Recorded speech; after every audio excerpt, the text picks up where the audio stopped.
সংসারে আমাদের জীবনে যখন কোনো সুখ বা দুঃখ আসে, তার জন্য আমরা কাউকে না কাউকে অবশ্যই দায়ী করে থাকি, তাই না? এই ব্যক্তি আমাদের সাথে এরকম কাজ করেছেন, তাই আমার সাথে এমন হলো। ওই ব্যক্তি যদি এমনটা না করতেন, তাহলে আজ আমি ওই স্থানে পৌঁছতে পারতাম। সবই আপনার দৃষ্টিভঙ্গির ওপর নির্ভরশীল, আর যদি আপনার দৃষ্টিভঙ্গি এমন হয়, তাহলে তা অনুচিত। সত্যি কথা বলতে, এই সংসারে ভিন্ন ভিন্ন ধরনের মানুষ আছে। এটা আপনার ওপর নির্ভর করছে কিভাবে তাদের স্বাগত জানাবেন। একবার ভাবুন, আমি আমার দুটো হাত সামনে নিয়ে এলাম, দুটো মুঠো খুলে দিলাম। দুই প্রকারের মানুষ আসবেন, কিছু না কিছু দিয়ে যাবেন। এই মুঠো যদি আমি বন্ধ করে দিই, তাহলে না কেউ আমাকে কিছু দিতে পারবে, না আমার কিছু যাবে আসবে। নিশ্চয়ই বুঝতে পারছেন এই দুই ধরনের ব্যক্তি কারা এবং তারা কি দিয়ে যান। আমি যদি নিজের মুঠো খুলে দিই, তাহলে কিছু ভালো মানুষ আসবেন, আমাকে আনন্দ, সন্তুষ্টি, জ্ঞান প্রদান করে যাবেন, ভালো অভিজ্ঞতা দিয়ে যাবেন। কোনো খারাপ ব্যক্তি যদি আসেন, তাহলে তিনিও খারাপ অভিজ্ঞতা দেবেন, যার থেকে আমি শিক্ষা লাভ করব। এই সব কিছু আমি লাভ করতে পারি। মুঠো যদি বন্ধ করে রাখি, তাহলে আমি কিছুই পাবো না। দেখুন, এই সংসারে প্রত্যেকের জীবনে এইরকম। প্রত্যেকের জীবনে সবকিছুই আছে, ভালো খারাপ দুই মানুষই আছে। ভালো অভিজ্ঞতা আছে, খারাপ অভিজ্ঞতা আছে। নির্ভর করছে আপনার ওপর যে আপনি কি করবেন, এনাদের স্বাগত কিভাবে জানাবেন, কার থেকে কি বুঝবেন, কি শিখতে পারবেন, আর কোন দৃষ্টিভঙ্গি নিয়ে অগ্রসর হবেন। এটাই নির্ধারণ করবে যে আপনার জীবন কেমন হবে। আসুন আমার সাথে ভালোবেসে বলুন, রাধা রাধা। জীবনে যখন কোনো ব্যক্তি নিজের লক্ষ্য প্রাপ্তির জন্য নিরন্তর পরিশ্রম করতে থাকেন, চেষ্টা করতে থাকেন, তখন তিনি কষ্ট অনুভব করেন। কখনো শারীরিক কষ্ট, কখনো মানসিক কষ্ট। এবার উনি এটা ভাবতে থাকেন যে আমি কি উচিত করছি নাকি অনুচিত করছি। কারণ অন্যদিকে এমন একজন ব্যক্তিও আছেন যিনি একদমই পরিশ্রম চেষ্টা করছেন না। তিনি মদিরা পান করেন, বিলাসিতায় জীবন কাটান, অলস প্রকৃতির হয়ে ওঠেন, নিদ্রাতে বিলীন হয়ে থাকেন আর ভাবেন যে তিনি সুখ লাভ করছেন। কিন্তু এরকম কেন হয়? কারণ যখন আমরা সৎ পথে থাকি, উচিত পথে চলি, লক্ষ্য প্রাপ্ত করার জন্য চেষ্টা করতে থাকি, তখন আমাদের ভেতরে থাকা নেতিবাচক শক্তি এবং পাপ এই দেহকে ত্যাগ করে দেয়। আর এই অনুভূতিটাই আমাদের দুঃখের অনুভূতি দেয়, কষ্ট দেয়। এবার সেখানে যদি আমরা কুপথে চলি, অনুচিত পথে চলতে থাকি, তাহলে আমাদের ভেতরে থাকা পুণ্য এবং ধনাত্মক শক্তি আমাদের দেহ ত্যাগ করে দেয়। আর এই অনুভূতির কারণেই আমরা সুখ অনুভব করি। কিন্তু কখনো ভাববেন যে এই সুখ বেশি সময় পর্যন্ত থাকে না।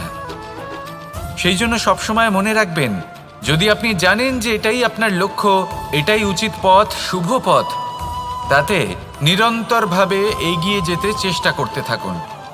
এই কষ্ট আপনাকে সুখের পরাকাষ্ঠায় কখন পৌঁছে দেবে তা আপনি জানতেই পারবেন না। আসুন আমার সাথে ভালোবেসে বলুন, রাধা রাধা। প্রত্যেক মানুষ নিজের জীবনে হীরক তথা হিরে এবং দর্পণ এই দুই দেখেছেন। এই দুই হলো সাদা এবং এরা দুজনেই আলোর প্রতিফলন ঘটায় এবং এরা দুজনেই উজ্জ্বল হয়ে ওঠে। আপনি হয়তো মনে মনে ভাবছেন যে এটা কি ধরনের তুলনা করছি। একটা হিরে তো রত্ন, তার মূল্য দর্পণের থেকে অনেক গুণ বেশি। কিন্তু হিরে থাকাতে দর্পণের মূল্য কিন্তু কোনো অংশে কমে যায় না, তাই না? মানুষ যখন হিরে নিজের হাতে নেয়, তখন সবার আগে কি খোঁজে? দর্পণ, যাতে তার মধ্যে দিয়ে দেখে সে বুঝতে পারে যে সেই হিরে আদৌ তার শোভাবর্ধন করছে কিনা, তাকে ভালো দেখাচ্ছে কিনা, প্রসাধনের জন্য সেটা ব্যবহার করা ঠিক হবে কিনা। অর্থাৎ হীরের উপস্থিতিতে দর্পণের গুরুত্ব কম হলো না। দর্পণের কারণে হীরের মূল্য বোঝা গেল। আমাদের জীবনেও ঠিক এরকমই ঘটে। আপনারা যদি সংসারে নিজের আশেপাশে দেখেন, এমন অনেক মানুষ দেখতে পাবেন যারা নিজেদের ক্ষেত্রে মহান স্থানে পৌঁছেছেন, নিপুণ এবং শ্রেষ্ঠ হয়েছেন। আর তাদের মধ্যে আপনার নিজের মনে হয় যেন আপনি হলেন দর্পণ। নিজেকে ছোট মনে করবেন না। আপনার মূল্য কম হচ্ছে না, আপনার নিজস্ব মূল্য আছে। আর যদি আপনার অস্তিত্ব না থাকে তাহলে ওনাদের অস্তিত্বের মূল্য সংসার বুঝতেই পারবে না। জীবনে সবসময় চেষ্টা করবেন যাতে আপনি আরও বেশি শ্রেষ্ঠ হয়ে উঠতে পারেন। আপনি নিজে যে স্থানে আছেন সেটাকে ছোট মনে করবেন না, তারও নিজস্ব একটা মূল্য আছে। যদি আপনি হিরে হয়ে থাকেন তাহলে অহংকার করবেন না, যদি আপনি দর্পণ হয়ে থাকেন তাহলে নিজেকে ছোট মনে করবেন না। আসুন আর আমার সাথে ভালোবেসে বলুন, রাধা রাধা। মানুষ জন্মগ্রহণ করে, তার সাথে ভয়েরও জন্ম হয়। ছোটবেলা থেকেই আমাদের মনে কোনো না কোনো প্রকারের ভয় থেকেই যায়। কেউ এই বিষয়ে ভয় পায় যে তার কোনো বস্তু তার থেকে দূরে চলে যাবে। কেউ এই বিষয়ে ভয় পায় যে আমি নিজেকে হারিয়ে ফেলব। কেউ এই ভেবে ভয় পায় যে আমার প্রিয়জনেরা তারা যেন আমার থেকে দূরে না চলে যায়। কেউ এই ভেবে ভয় পায় যে আমরা যেন পথ না হারিয়ে ফেলি, আদি ইত্যাদি। কিন্তু সত্যি কথা বলতে ভেবে দেখুন, এই ভয় বাস্তবে কি? শুধুই একটা মনস্থিতি, আর কিছুই নয়। যা কিছু আপনি জীবনে পেয়েছেন তা একদিন আপনাকে হারাতে হবে। এই জীবন হলো আপনারই, কিন্তু তাও একদিন সমাপ্ত হবে। তাই ভয় পেয়ে কি লাভ? এই ভয় শুধু আপনাকে জীবনযাপন করা থেকে বাধা দিচ্ছে, আর কিচ্ছু নয়। পথ হারিয়ে ফেললেই বুঝতে পারবেন যে নতুন পথ কিভাবে বানাতে হয়। কিছু মানুষকে জীবন থেকে হারালে তবেই আপনি বুঝবেন যে আপনার আপনজনকে। এই ভয়ের কারণে ভীত হয়ে থাকবেন না। এই তারা নক্ষত্র অন্ধকারের অভাবে গুরুত্ব হারায়। শিবকেও মহাদেব হওয়ার জন্য বিষ পান করতে হয়েছিল। প্রত্যেক পরিস্থিতি, প্রত্যেক সাফল্য আপনার পরীক্ষা নেবে, তাতে উত্তীর্ণ হওয়া হলো আপনার কর্ম। যখনই আপনি ভয় পাবেন বা সংকটের সম্মুখীন হবেন, তখন সাহসের সাথে তার সম্মুখীন হন। মনে রাখবেন, যে সম্মুখীন হতে জানে সাফল্য তার সাথে সবসময় থাকে। আসুন আর আমার সাথে ভালোবেসে বলুন, রাধা রাধা। এই সংসারে সবথেকে বেশি কোমল বস্তু হলো রেশম। এই রেশম এতটাই কোমল হয় যে এর পুরো একটা থান শুধুমাত্র একটা হাতে ধরা সম্ভব। কখনো ভেবে দেখেছেন এই রেশম কিভাবে হয়? একটি কীট তার লালার দ্বারা উৎপন্ন হয়। এই কীট সেই রেশমকে পাক দিতে থাকে, পাক দিতেই থাকে, আর আস্তে আস্তে তার মধ্যেই জড়িয়ে পড়ে। শেষে ওর এই সুন্দর অমূল্য সৃষ্টি রেশমের এই সুতো, তার নির্মাণ কার্য পূর্ণ হয়। কিন্তু তাতেই ও নিজে বন্দী হয়ে যায়। নিজেরই মায়াজালের এই বন্দী গৃহে নিজেই ফেঁসে যায়। এবার এই সুতোকে ব্যবহারযোগ্য করে তোলার জন্য এই কীটগুলিকে এই কবচের সাথেই ফুটন্ত জলে ফেলে দেওয়া হয়। এই সংসারে যদি আমাদের স্বপ্ন এই সংসারের দুঃখ হরণ করার জন্য, এই সংসারে সুখ বিতরণ করার জন্য হয়, তবেই আমাদের প্রগতি সম্ভব। যদি আমাদের এই স্বপ্ন শুধুই আমাদের এবং আমাদের স্বার্থ সিদ্ধির জন্য হয়, তাহলে এই স্বপ্ন আমাদের অন্ধ করে দেবে, আমাদের অন্ধকারের পথে নিয়ে যাবে, আর আমরাও সেই কীটের মতো হয়ে যাব। নিজেদেরই মায়াজালে আমরা নিজেই ফেঁসে যাব, আর শেষে আমরা যদি কিছু লাভ করি তা হবে একাকিত্ব, অন্ধকারময় মৃত্যু। তাই স্বপ্ন অবশ্যই দেখুন, কিন্তু এমনভাবে স্বপ্ন দেখবেন না যে তার এই বন্দিগৃহে আপনি নিজেই ফেঁসে গেলেন।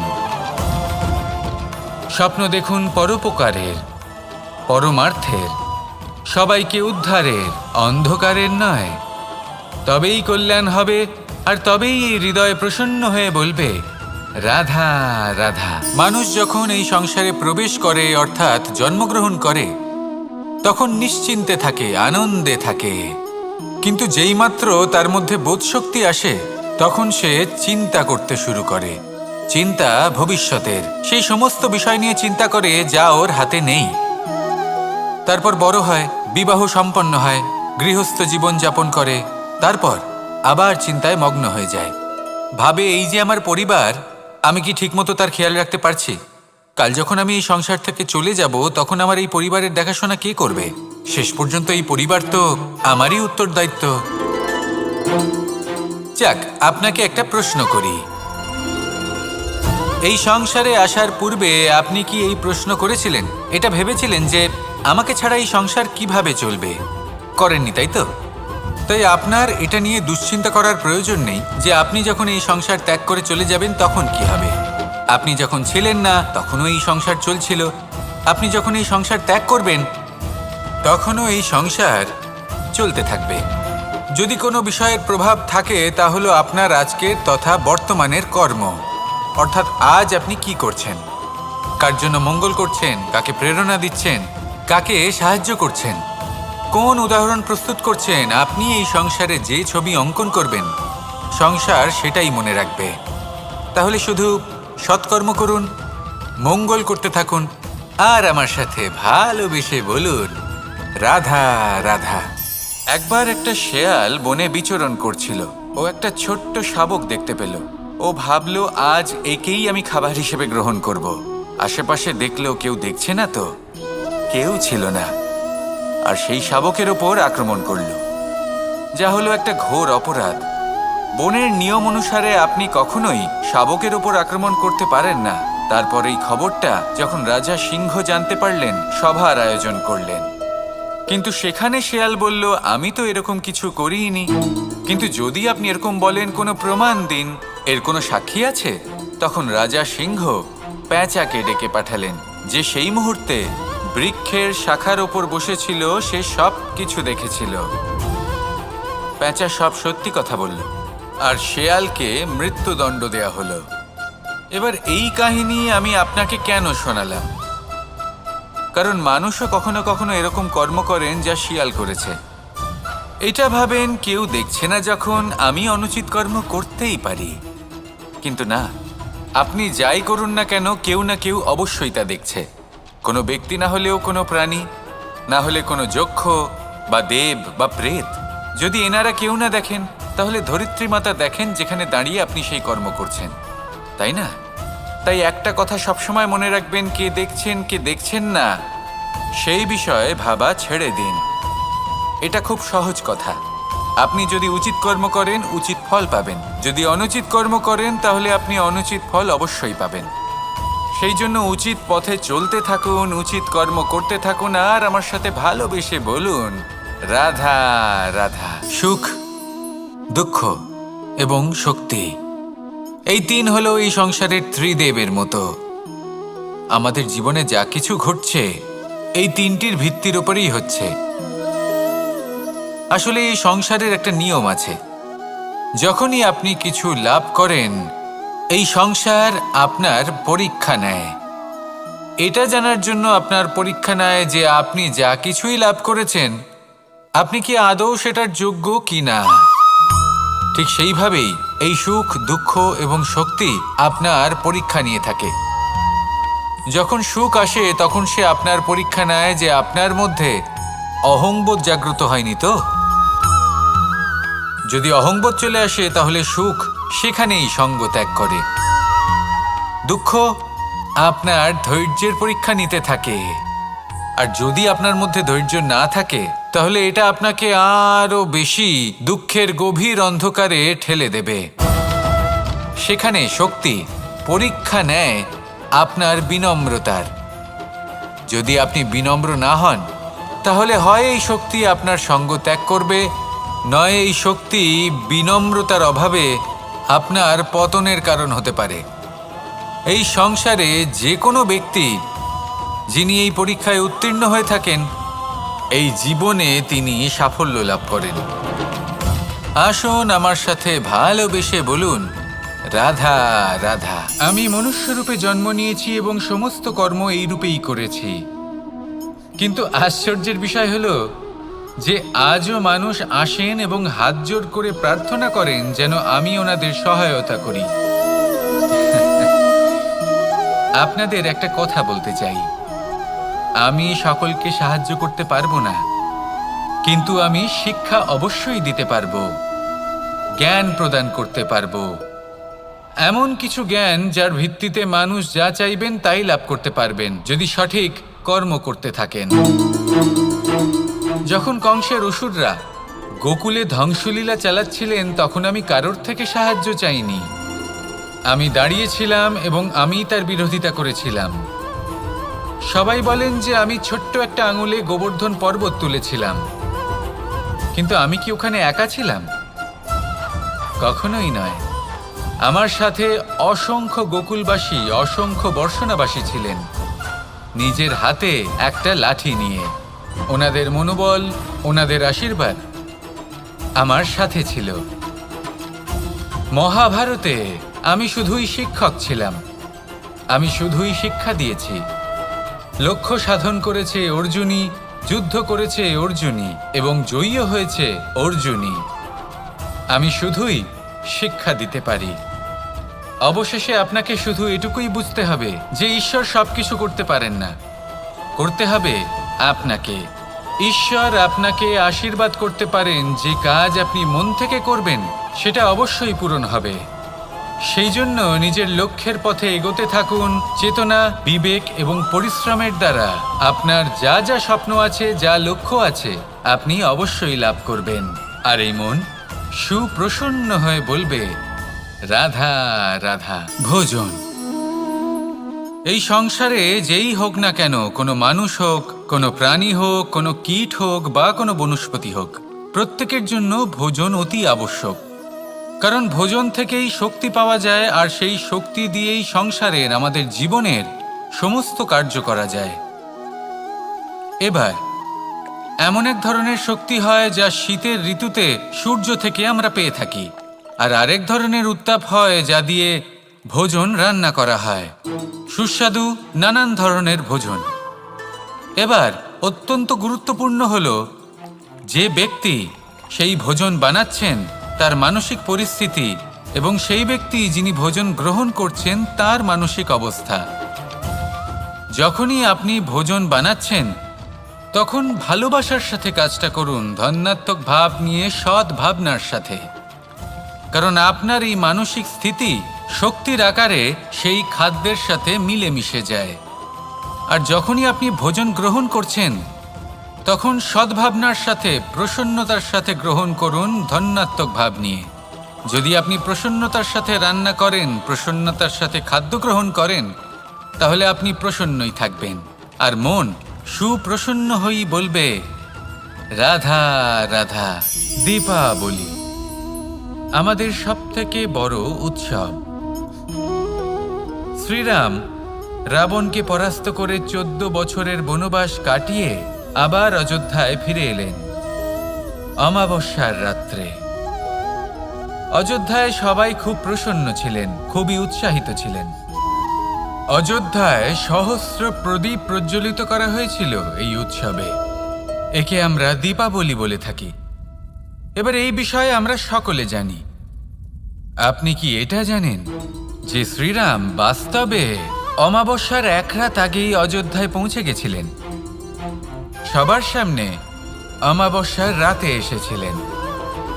এর কারণ কি? শ্রীরাম প্রমাণ করতে চেয়েছিলেন যে যে কোনো সময়, দিন হোক বা রাত, শুভ বা অশুভ হয় না। শুভ অশুভ কিছু থাকলে তা হলো মানুষের চিন্তা, তার ভাবনা, তার নির্বাচন আর তার কর্ম। নিজেই দেখে নিন, শ্রীরাম শুভ কাজ করে ফিরেছিলেন এবং অমাবস্যার মতো গভীর এক রাত্রিকেও দীপাবলিতে পরিবর্তিত করেছিলেন। এমনটাই যদি আমরা করতে পারি, তাহলে এমন কোনো গৃহে যান যেখানে অসহায় ব্যক্তি রয়েছেন, যা অন্ধকারাচ্ছন্ন, আর সেখানে প্রকাশ প্রজ্বলিত করুন। প্রকাশ সহায়তার, প্রেরণার, আশার। যদি এমন কিছু আমরা করতে পারি তাহলে তাকে প্রকৃত অর্থে দীপাবলি বলা যেতে পারে। তাহলে নিজের পরিবারের সাথে দীপাবলি পালন করুন। আপনাদের শুভেচ্ছা জানাই। আসুন আর আমার সাথে ভালোবেসে বলুন, রাধা রাধা। এই শুকনো পাতাটিকে দেখুন, নিষ্প্রাণ হয়ে পড়েছে। কোনো একটা সময় এই পাতাটি একটা গাছের ডালে ছিল। সেই গাছ ওর লালন পালন করত। যখন যখন বাতাস বইত, এই পাতায় কম্পন দেখা দিত, মনকে প্রফুল্ল করে তুলত। কোনো একদিন এই পাতা গাছের ডাল থেকে ঝরে পড়ে গেল। নিঃসন্দেহে ও নিজের স্বাধীনতা পেল, কিন্তু আস্তে আস্তে শুকিয়ে গেল, নিষ্প্রাণ হয়ে গেল। দেখুন, আমি এই কথা বলছি না যে স্বাধীনতা অনুচিত, কখনোই না। কিন্তু যে কোনো পরিস্থিতিতে স্বাধীন হতে চাওয়া এটা নিশ্চিতরূপে অনুচিত। আমরা যদি আমাদের জীবনে পরিবারের গুরুত্ব ভেবে দেখি, তাহলে এই পরিবারে যতই মতভেদ থাকুক না কেন, যতই মনোমালিন্য থাকুক না কেন, যতই বিবাদ থাকুক না কেন, এই সব মিটিয়ে নেওয়া অত্যন্ত প্রয়োজনীয়। সেই সব কিছু সমাপ্ত করা অত্যন্ত প্রয়োজনীয়। কখনো এই পরিবারকে ভাঙতে দেবেন না, কখনো এই পরিবার থেকে দূরে চলে যাবেন না। এই পরিবার হলো আমাদের জীবনের একটা অমূল্য সম্পদ, অমূল্য এক আশ্রয়, যা এই সংসারে হয়তো কোথাও আপনি পাবেন না। তাই একে আগলে রাখুন। ভেবে নিন আপনি পাতা আর আপনার পরিবার সেই গাছ। আসুন আমার সাথে ভালোবেসে বলুন, রাধা রাধা।